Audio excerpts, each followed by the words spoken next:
et Matšimoka on keskendunud kvaliteetlihatoote tootmisele. Et praegu toimub searümpade lõikus. Iga kuu valmistame me hinnanguliselt 12 tonni liha, mille jaoks kulub circa 15 tonni sealiha, et meie sortimendis on üle 20 toote.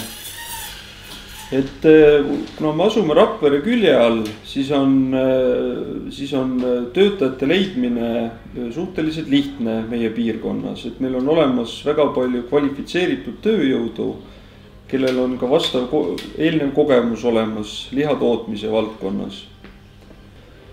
Ja see on tootmisettevõttele väga oluline, sellepärast et see annab nagu järjepidevuse ja tähendab siis et inimestel on oskused olemas ja mis võimaldab siis kvaliteetseid tooteid valmistada. Kõige olulisem põhimõte on eestimaise liha kasutamine. Kasutame ainult Eesti sealiha ja Eesti veiseliha.